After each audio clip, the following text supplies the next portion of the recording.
Central council of ministers. तो जैसा कि मैंने बताया यहाँ पे आर्टिकल 74, आर्टिकल 75 का मैंने जिक्र प्राइम मिनिस्टर के केस में कर दिया है। तो आर्टिकल 74 जो सेंट्रल काउंसिल ऑफ मिनिस्टर्स हैं, इनकी अथॉरिटी हमें आर्टिकल 74 से मिल रही है।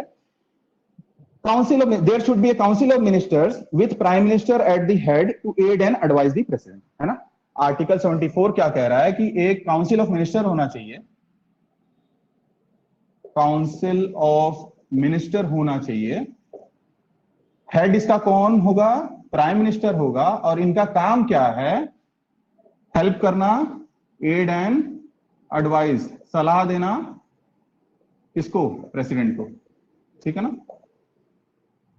ये आपका आर्टिकल 74 है।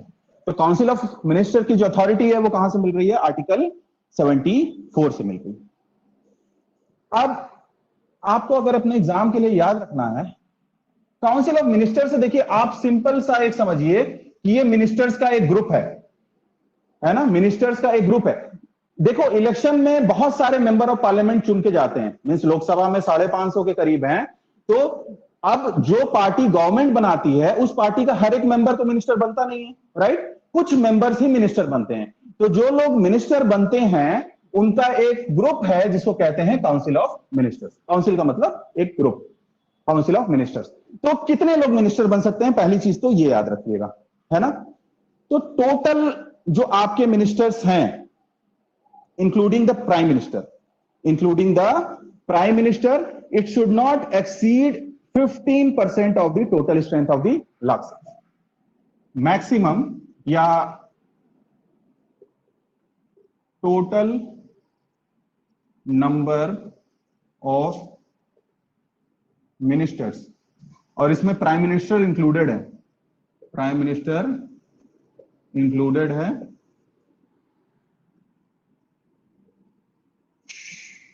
should not exceed 15% of total Lok Sabha members. आपके कितने मंत्री हो सकते हैं? लोकसभा की जितनी मेंबर्स हैं, लोकसभा में जितने मेंबर्स हैं उसका 15%। सिर्फ ये फिगर याद रखो एग्जाम के लिए, 15% of the total members of Lok Sabha, 15% of the total member of Lok Sabha. ये एक लिमिटेशन है ना। हर किसी को मंत्रालय नहीं दे सकते, हर किसी को मंत्री नहीं बना सकते। दूसरी चीज कि the council of ministers hold collective responsibility towards the Lok Sabha.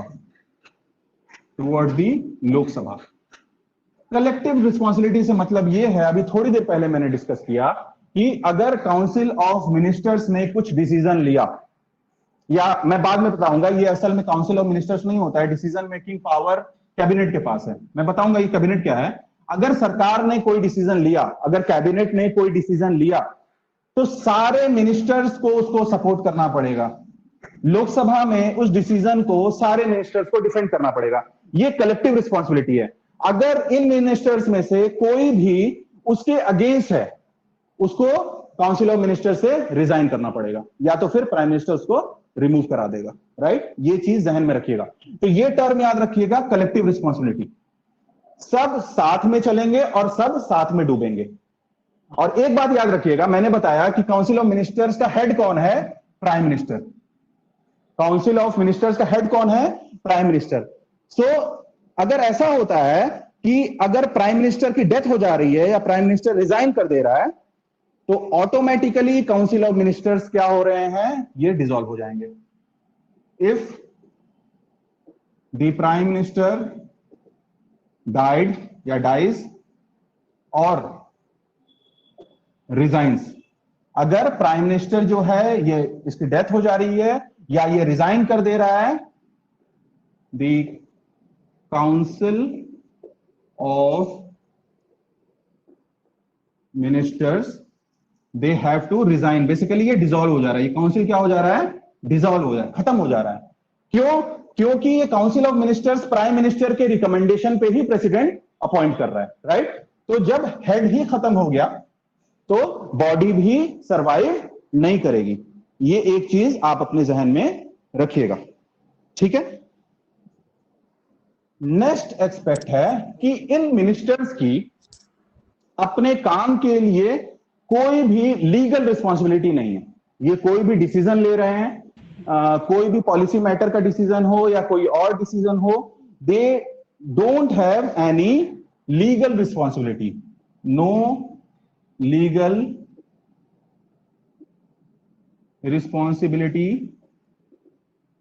in the matters of policy making, no legal responsibility in the matters of policy making। इसका मतलब ये हुआ कि कोई भी पॉलिसी डॉक्यूमेंट है उसपे प्रेसिडेंट साइन कर रहा है तभी वो लॉ बन रहा है, राइट। उस पे कंसर्न मिनिस्टर के सिग्नेचर की जरूरत नहीं है, वो लीगली रिस्पॉन्सिबल नहीं है उस चीज के लिए, ठीक है।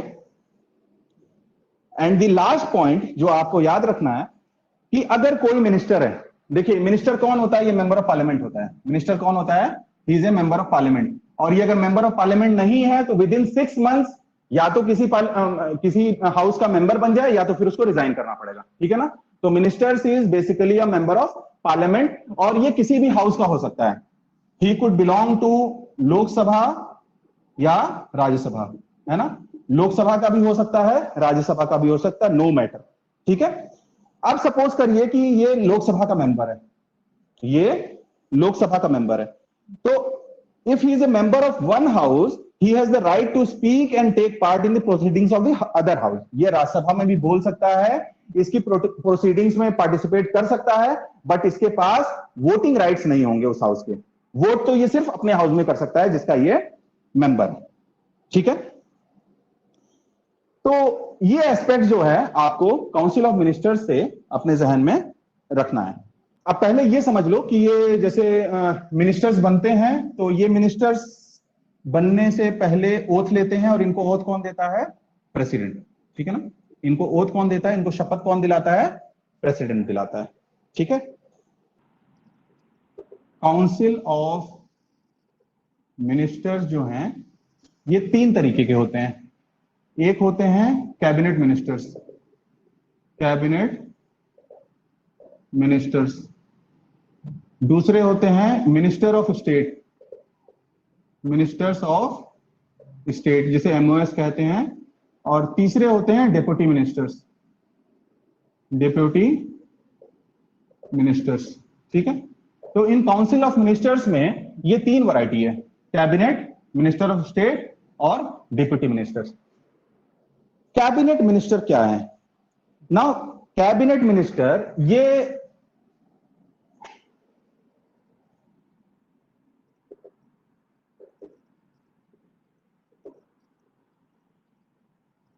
कैबिनेट मिनिस्टर ये काउंसिल ऑफ मिनिस्टर्स का सिर्फ एक पार्ट है। काउंसिल ऑफ मिनिस्टर एक समझ लो कि सुपर सेट है और उसका एक सब सेट है कैबिनेट मिनिस्टर्स, ठीक है। अब मैंने आपको बताया कि काउंसिल ऑफ मिनिस्टर्स जो होता है वो टोटल नंबर ऑफ मेंबर्स जो हैं लोकसभा में उसका 15% है, तो बहुत बड़ी बॉडी हो गई। और इतनी बड़ी बॉडी में डिसीजन मेकिंग काफी डिफिकल्ट हो गया। तो डिसीजन मेकिंग के जो भी प्रोसीजर्स हैं, जो भी प्रोसेसेस हैं, वो कौन कैरी आउट करता है? वो कैबिनेट मिनिस्टर्स कैरी आउट करते हैं। अब इनका जो है ये अराउंड 15 to 20 मेंबर्स होते हैं कैबिनेट में। इसका नंबर कोई फिक्स नहीं है, जैसे वहां पे फिक्स है कि 15% से ज्यादा नहीं होने चाहिए, इसका फिक्स नहीं है, बट यूजुअली ये 15 से 20 मेंबर्स होते हैं और they hold important portfolios. Portfolios का मतलब हुआ डिपार्टमेंट्स या मिनिस्ट्रीज, डिपार्टमेंट्स या इसको कह लो मिनिस्ट्रीज। जैसे कि आपका सपोज करिए फाइनेंस मिनिस्ट्री हो गई, होम मिनिस्ट्री हो गई, डिफेंस हो गया। जो सबसे इंपॉर्टेंट मिनिस्ट्रीज हैं वो कैबिनेट मिनिस्टर्स होल्ड करते हैं, ठीक है। अब ओरिजिनल कॉन्स्टिट्यूशन में कैबिनेट मिनिस्टर्स का कोई जिक्र नहीं था। ओरिजिनल कॉन्स्टिट्यूशन में कैबिनेट मिनिस्टर्स का कोई जिक्र नहीं था, वहां पे सिर्फ काउंसिल ऑफ मिनिस्टर्स थे। लेकिन जैसा कि मैंने बताया कि काउंसिल ऑफ मिनिस्टर्स एक बहुत बड़ी बॉडी है, तो डिसीजन मेकिंग को स्मूथ करने के लिए यहां पे कॉन्स्टिट्यूशनल अमेंडमेंट एक्ट एक आया, 44th कॉन्स्टिट्यूशनल अमेंडमेंट एक्ट 1798 में। वहां पे 44th constitutional amendment act of 1978 ये वर्ड कैबिनेट इंसर्ट हुआ। और ये वर्ड कहां पे इंसर्ट हुआ? आर्टिकल 352 जो नेशनल इमरजेंसी का आर्टिकल है वहां पे इंसर्ट हुआ। वहां पे ये आर्टिकल इंसर्ट हुआ 44th कॉन्स्टिट्यूशनल अमेंडमेंट एक्ट। तो जो हमें कैबिनेट मिनिस्टर्स का रेफरेंस मिलता है कॉन्स्टिट्यूशन में, वो हमें आर्टिकल 52 से मिलता है। So now the cabinet ministers are constitutional body. 78 से पहले ये कॉन्स्टिट्यूशनल बॉडी नहीं थी, कॉन्स्टिट्यूशन में इसका जिक्र नहीं था। और इसकी रेलिवेंस क्या है कि आप जब गवर्नमेंट कहते हो तो जो रियल अथॉरिटी है वो कैबिनेट के हाथ में है ना। और जो आप कहते हो कि मिनिस्ट्री ने डिसीजन लिया है, तो वो मिनिस्ट्री का जो डिसीजन होता है वो कैबिनेट का डिसीजन होता है। और इस कैबिनेट के डिसीजन को ही काउंसिल ऑफ मिनिस्टर्स सपोर्ट करते हैं और उसको इंप्लीमेंट करते हैं। तो एक तरीके से आप ये कह सकते हो कि the cabinet is the real authority, या कह सकते हो this is the highest decision making body in the country. Highest decision making body in the country. Real power जो है वो काउंसिल ऑफ मिनिस्टर्स में नहीं, रेदर काउंसिल ऑफ मिनिस्टर्स का एक पार्ट है कैबिनेट मिनिस्टर्स, इनके हाथ में होता है। और कैबिनेट में जो भी फैसले लिए जाते हैं काउंसिल ऑफ मिनिस्टर्स उन्हीं फैसलों को इंप्लीमेंट करते हैं, सपोर्ट करते हैं। ठीक है। अब काउंसिल ऑफ मिनिस्टर्स में दूसरे लोग भी हैं, तो कैबिनेट मिनिस्टर्स बड़े बड़े मिनिस्टर्स हो गए जिनके पास इंपॉर्टेंट पोर्टफोलियोज हैं, फाइनेंस, होम, डिफेंस, इस तरीके के जो भी इंपॉर्टेंट पोर्टफोलियोज हैं। मिनिस्टर ऑफ स्टेट्स छोटे छोटे पोर्टफोलियोज जो उतने रेलिवेंट डिपार्टमेंट्स नहीं है, उनके मिनिस्टर ऑफ स्टेट्स होते हैं। कभी कभी ये मिनिस्टर ऑफ स्टेट्स किसी कैबिनेट मिनिस्टर के साथ भी अटैच हो जाते हैं, है ना, उनको हेल्प करने के लिए, उनको सपोर्ट करने के लिए। मान लीजिए फाइनेंस मिनिस्टर है, तो फाइनेंस मिनिस्टर्स के साथ एक मिनिस्टर ऑफ स्टेट भी अटैच हो जाएंगे उस मिनिस्ट्री में सपोर्ट करने के लिए।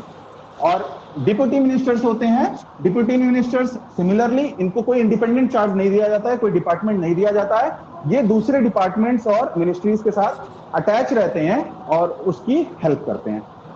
ठीक, चलिए, तो ये आपके जो है cabinet means council of ministers, ये आपका क्लियर हो गया। अब एक और छोटी सी चीज है,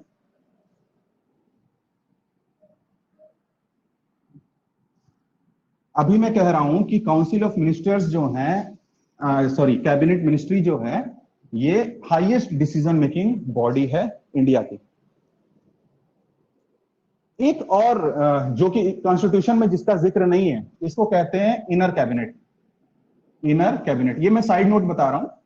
इनर कैबिनेट कॉन्स्टिट्यूशन में इसका कहीं जिक्र नहीं है। और इसी इनर कैबिनेट को किचन कैबिनेट भी कहते हैं, किचन कैबिनेट। ठीक है।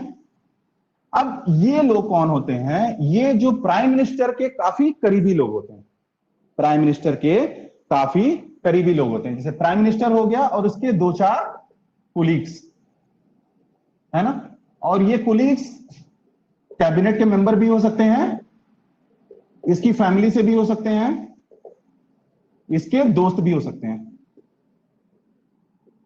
ये वो मेंबर्स होते हैं जिनके ऊपर प्राइम मिनिस्टर का कॉन्फिडेंस है, जिन पे वो भरोसा करता है। तो देखिए, पहली चीज तो हो गई कि ये फॉर्मल बॉडी नहीं है, कॉन्स्टिट्यूशनल बॉडी नहीं है ना। बाहर के लोगों को पार्लियामेंट्री प्रोसीजर में कोई उनका रोल नहीं है। This is restricted to prime minister, है ना। बट जाहिर सी बात है, आप एज एन इंडिविजुअल आप कई सारे लोगों से जुड़े होते हो, तो आप अगर किसी मसले पे आपको किसी की सलाह चाहिए तो आप ऐसे ही आदमी के पास जाते हो जिसके ऊपर आपका भरोसा है। तो it can include other members as well, but उसका पार्लियामेंट्री प्रोसीजर से कोई लेना देना नहीं है। ठीक है ना। And this is known as the inner cabinet और द किचन कैबिनेट। ठीक है। ये एक एडिशनल कंसेप्ट ऐसे ही मेरे जहन में आया, मैंने आपको बता दिया। ठीक है।